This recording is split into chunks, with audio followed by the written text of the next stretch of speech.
अस्सलाम वालेकुम, मैं शाहिद हुसैन हूँ। इस वक्त सिंध हाई कोर्ट में हम मौजूद हैं। आज इस वीडियो में हम उम्मे हबीबा के हवाले से रिपोर्ट करेंगे।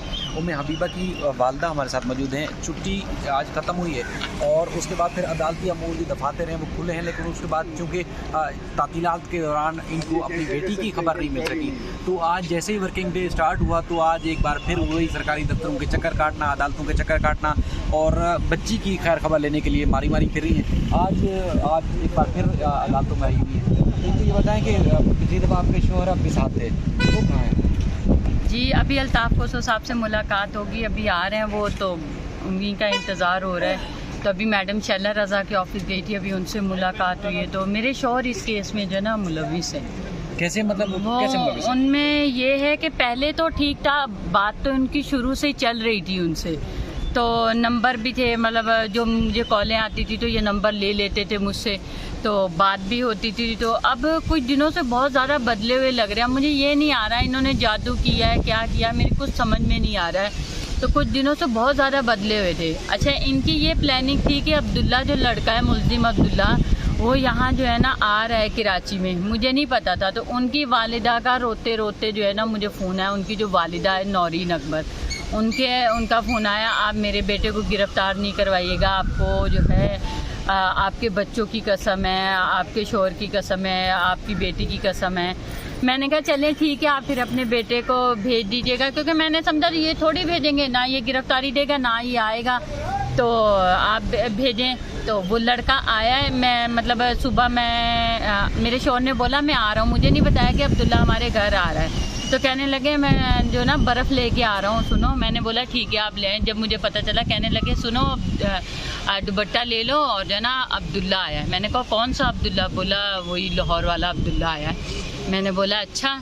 मुझे बहुत गुस्सा था, लेकिन मैं चाह के भी कुछ नहीं बोल सकती थी। बच्चों की कसम मैं भी खा चुकी थी, ठीक है मेरे बच्चों की कसम, मैं गिरफ़्तार नहीं करवाऊँगी, कुछ नहीं बोलूँगी, आप आ जाएँ। मैंने खाना बनाया, बिरयानी बनाई है, शीर कौरमा बनाया है। मेरे शोहर ने बोला मेहमान आया खाना खिलाओ। मैंने समझे मेरे दिमाग में मेरे शोहर ने इतना प्रेशर डाला हुआ था, इतना प्रेशर डाला था, मेरा आधा दिमाग सुन हो गया था। समझे मैं पागल हो गई थी पूरी, मेरी समझ नहीं आ रहा था मैं करूं तो क्या करूं। एक तरफ बच्चों की कस्में थी और एक तरफ मेरी हबीबा थी, उसको देख रही थी, और एक तरफ शोहर का मुंह देख रही थी। तो चारों तरफ से मुझे प्रेशर आया हुआ था। तो उसने खाना वाना खाया। मैंने उस लड़के को बोला ठीक है आप जाएं घर। मैंने बोला बेटा देखो, आप एक काम करें, आप थाने जाएं, गिरफ्तारी दें, आप अपना वकील करें, आप जो है ना केस लड़ें, जो अब यही बोल सकते हैं ना आप, ये हाँ ये आप करें। तो इन्होंने बोला ठीक है। मैंने बोला आज ही जाके आप गिरफ्तारी थाने में दें, मैं पुलिस को नहीं बुला रही। बोले ठीक है। अब अगला दिन हुआ, मैं 9 बजे सो के उठी हूँ, तो मेरे शोहर ने बोला मैं कमरे से निकलूँ, बच्चियों के साथ सो रही थी दूसरे रूम में, तो कहने सुनने लगा दुपट्टा ले लो, अब्दुल्ला आया। मैंने बोला है अब्दुल्ला आया हुआ, ये अब क्या करना है, इसने दूसरे दिन आया। तो मैंने कहा ये अब क्या करना है, इसने गिरफ्तारी नहीं दी? बोले नहीं गिरफ्तारी नहीं दी है, नहीं इसको गिरफ्तार नहीं कराना। तो मैं जो हम लोग लाहौर जाएंगे, उनका घर बार देख के आएंगे, तो हम लोग सुलह करेंगे। मैंने बोला नहीं मुझे सुलह नहीं करनी, जो भी काम होंगे कोर्ट के जरिए होंगे, ऐसे कुछ भी नहीं होगा। आपने तो, बड़ी जद्दोजहद के सिलसिले में, तो अब अचानक कैसे सुलह हो जाएगी? और अब ये बाप कैसे कर सकते हैं? आप खुद अंदाजा लगाएं, एक मेहदी काज़मी है जो बेटी के लिए, बेटी को बचाने के लिए फाइट कर रहे हैं, पूरा खानदान फाइट कर रहा है। अब आपको अकेला छोड़ दिया आपके शोहर ने और मुल्ज़मान के साथ मिल गया, ये तो बड़ी हैरानकुन सूरत हाल है। जी बस वो चले गए, उनको 10 लाख रुपए का लालच दिया उन्होंने, हम आपको कारोबार कर, उन्होंने गैंग ने मुल्ज़िमान आपके शोहर को 10 लाख रुपए देने की ऑफर की, केस वापस ले लो, बेटी हमारे हवाले कर दो, और आपको कारोबार कर देंगे, आपको कारोबार कर देंगे। तो मैंने अपने शोहर से बोला आप चल क्या रहा है, ये हो क्या रहा, आप मुझे कुछ बता क्यों नहीं रहे? तो कहने लगे कि ना ये मुझे कारोबार करा दे रहे हैं, जो नीचे पोर्शन खाली है मालिक मकान का, वहाँ ये लोग रहेंगे और ऊपर हम लोग रहेंगे। तो मैंने इनको बोला कि इसका क्या भरोसा है, रातों रात बच्ची लेके गायब हो जाए? तो बोले यही एक हल है, भरोसा करना पड़ेगा। मैंने बोला नहीं, मेरी बच्ची बहुत छोटी है, मैं केस लड़ूंगी, इनको बोलो केस लड़े। अच्छा, मैंने हमारे आईओ को चोरी फ़ोन किया है। मैंने बोला आप एक काम करें, पुलिस को भेजें, आप बल्कि पुलिस को लेके आए आप। तो कहने लगे मैं गाँव आया हूँ। तो मैंने बोला आप गांव आए हुए हैं तो आप दूसरी पुलिस भेज दें। हाँ, पुलिस दफ्तर तो नहीं बंद हो गए? तो कह रहे ठीक है अच्छा मैं भेजता हूँ। मैंने 2 घंटे इंतज़ार किया पुलिस का, 1.5-2 घंटे इंतज़ार किया, पुलिस नहीं आई।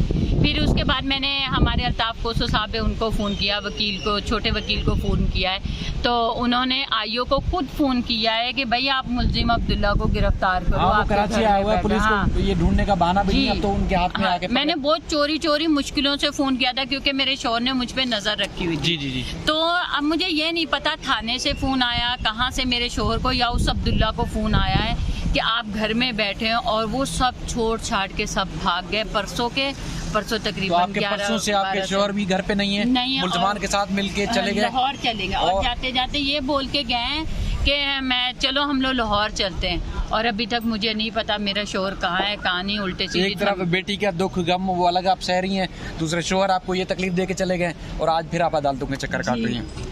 मैंने जब कल रात को सामान उठाया है ना घर से, मुझे बहुत दुख हुआ है अपने घर का। मुझे बहुत, आपने घर छोड़ दिया? मैंने घर वो छोड़ दिया, मुझे बहुत दुख हुआ। क्यों घर क्यों छोड़ा आपने, क्या वजह? मुझे वहाँ पे ना डर था क्योंकि ये लोग नशा करते हैं, तो मेरे शौहर भी नशा करते हैं।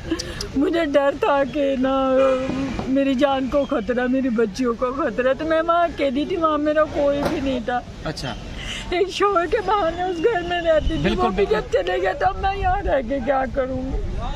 रात को पूरे घर का सामान उठाया। मेरी बहनों ने मुझे बहुत बातों में लगाया है लेकिन सब्र नहीं आता। बिल्कुल तकलीफ दे बात है ये, तो आप यकीनन ये कह रही हैं। तो और कोई खानदान के लोग नहीं है, आप कहाँ चली गई हैं, मतलब उस घर से आप कहाँ चली गई हैं, महफूज जगह पे मुंतकिल हो गई हैं आपसे मेरी? जी, मैं जिस तरह मेरी बहनें रहती हैं मैं उसी तरफ रह रही हूँ। थोड़ा सा दूर मैंने मकान लिया, वहीं पे किराए पे मैं रह रही हूँ। ज़ाहिर है मेरी जान को ख़तरा है इस गैंग से। मुझे मेरे अच्छा, मैंने ये भी बात करनी है, अगर कल कला को मुझे कुछ होता है या मेरी बच्चियों को कुछ होता है, मेरा एक्सीडेंट होता है, कुछ भी होता तो ये लोग जिम्मेदार हैं इस चीज़ के। मेरे शौहर जिम्मेदार है और मुलजिम अब्दुल्ला जो इनका पूरा गैंग है वो जिम्मेदार। मतलब ये तो बड़ी बात कर रही हैं कि अगर कोई नुकसान होता है तो आपके शौहर भी शरीके जुर्म होंगे उन मुलजमान के साथ, क्योंकि उनके साथ चले गए ना, वो छोड़ के चले गए। उन्होंने एक दफा सिर्फ इस लालच में कि 10 लाख रुपए मिलेगा, कारोबार मिलेगा, बेटी की इज्जत आबरू, कम उम्र बच्ची है उससे उनको कोई सरोकार नहीं है। यकीनी ये नशे में जो लोग पड़ जाते हैं उनको तो पैसे से मतलब होता है, इज्जत आबरू तकरीम रिश्ते उनसे तो उनको कोई लगाव नहीं होता। ये बात आप बिल्कुल ठीक कह रही हैं। तो आज आप